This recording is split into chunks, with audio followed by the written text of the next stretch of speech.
On prend tout de suite la direction du Festival international d'Angoulême. Il s'est ouvert hier, bien évidemment. Il va durer jusqu'à dimanche.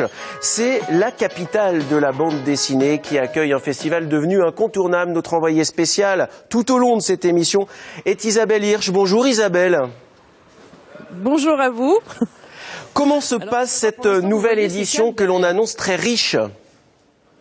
Alors pour l'instant c'est calme, hein. Derrière moi les portes viennent tout juste d'ouvrir.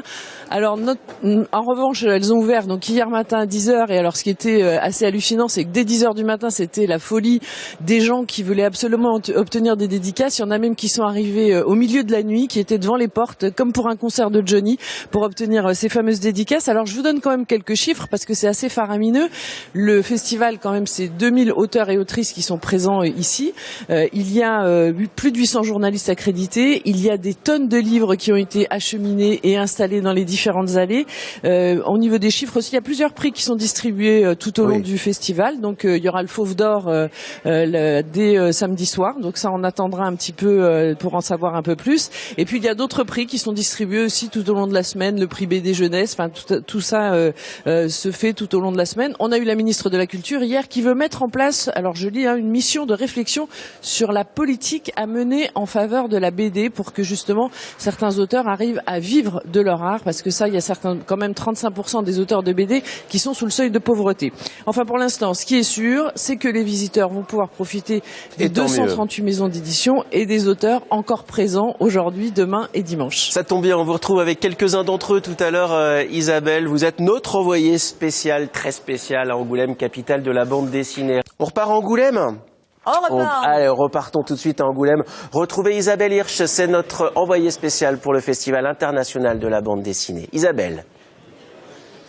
Oui, alors donc à Angoulême, il y a aussi une tradition qui est j'ai parlé du Grand Prix tout à l'heure, qui est de consacrer une exposition au Grand Prix tous les ans. Donc le Grand Prix de l'année dernière, c'était Causet, et il y a une exposition qui lui est consacrée et on est allé la découvrir.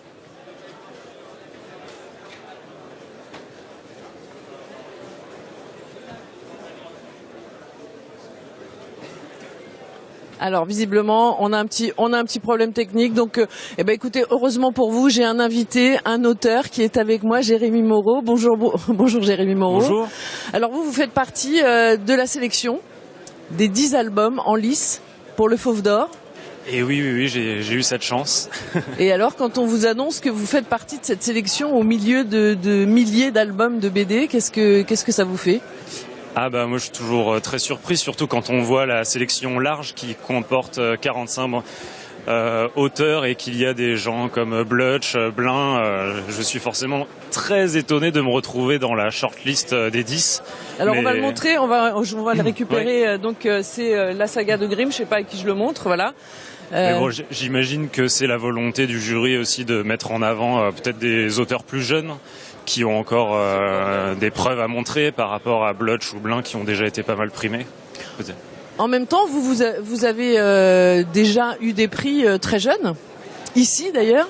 Ah oui, pour moi le Festival d'Angoulême c'est une longue histoire, ouais. J'ai commencé à participer à l'âge de 8 ans. Et je pense que si je suis devenu auteur de bande dessinée, c'est beaucoup grâce à ce festival. Puisque tous les ans, je faisais une bande dessinée pour ce concours. Et j'ai fait ça jusqu'à 16 ans. Et tous les ans, je réfléchissais à des histoires, à des bandes dessinées. Et donc, c'était la genèse de ce processus d'auteur, de vouloir créer de la bande dessinée.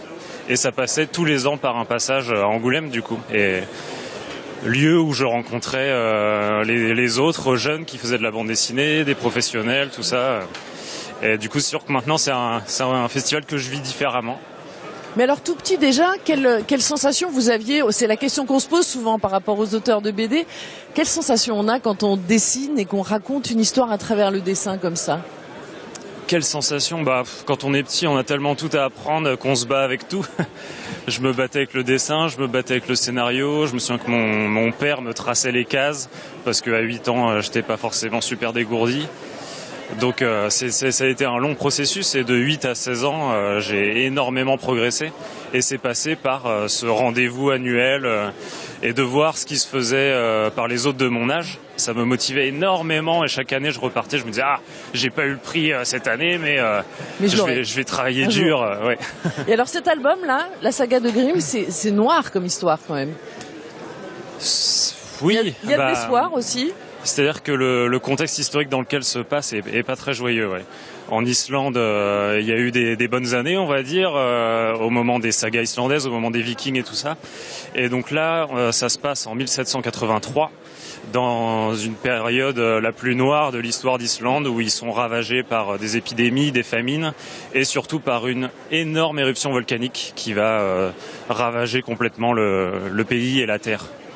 Et donc c'est l'histoire d'un jeune homme, enfin d'un enfant au départ, et qui devient un adulte. Voilà, merci beaucoup Jérémy Moreau en tout merci cas. À vous. Et puis on croise. Alors je vous dis pas bonne chance puisque ça porte pas chance en général. Mais je peux pas vous dire le mot qu'il faudrait vous dire à l'antenne. Donc voilà, et on attend samedi soir pour le Fauve d'Or. Merci beaucoup Isabelle, on vous retrouve tout à l'heure en direct du Festival international de la bande dessinée d'Angoulême.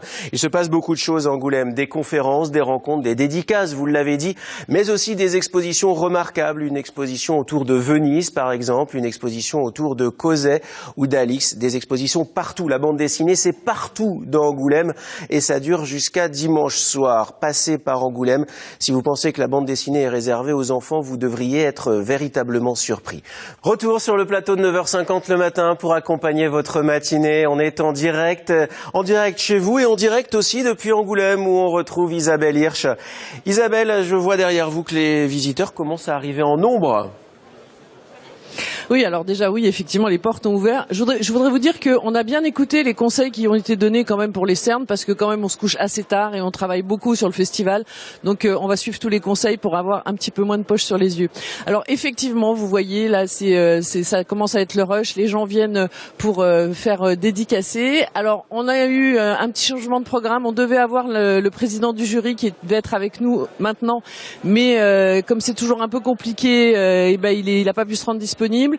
C'était quand même l'occasion aussi de rappeler que les auteurs et les autrices de BD, il y a quand même 30% d'auteurs et d'autrices de BD qui vivent sous le seuil de la pauvreté. Alors derrière les fastes et les paillettes, effectivement, d'un festival, il faut aussi rappeler que certains auteurs ont du mal à vivre de leur art, mais il y en a quand même qui s'en sortent et ils font tout un tas de choses autour. Alors on va aller voir un petit peu, on va aller faire un tour. Comme vous voyez là derrière moi, il y a plein de gens qui attendent pour des dédicaces. On va essayer d'aller les rencontrer. On va aller voir les gens qui font signer des dédicaces. Bonjour. On voulait savoir quel est l'auteur que vous venez rencontrer. Mais là, je viens rencontrer Bess pour l'album La Hawaii. Le festival, vous y venez souvent ? C'est la 4e fois que je viens. Et pourquoi ? Parce que je suis un passionné de bande dessinée, donc ici je retrouve aussi des amis. J'ai quelques connaissances dans le monde de la bande dessinée, scénaristes, dessinateurs. Donc ça me permet de les retrouver puisqu'ils viennent d'un peu partout en Europe, je dirais, puisque j'ai une amie italienne. Donc voilà, c'est un moment aussi de partage autour de l'amour de la bande dessinée. Qu'est-ce que vous aimez dans la bande dessinée ? Oula, beaucoup de choses. Bien sûr le dessin parce que c'est ce qui fait sa spécificité par rapport à d'autres formes de récits. Et bien entendu ensuite différents thèmes. Je suis assez éclectique dans mes goûts, donc ça peut être des histoires très très variées, de la science-fiction à des choses beaucoup plus classiques, des adaptations de romans, c'est du roman graphique, voilà, la bande dessinée grand public, je touche un peu à tous les goûts. Merci beaucoup. Alors on va essayer peut-être de voir. Bonjour. Donc vous venez, vous voulez pas nous parler ? Oh si quand même. Bonjour monsieur. Vous venez de dédicacer quel album ? Là je fais la queue pour dédicacer Le Singe Jaune de Barley Barouti. Voilà, tout à fait. Alors qu'est-ce qui vous plaît vous dans la BD ? Dans la BD, c'est un autre mode d'expression et c'est justement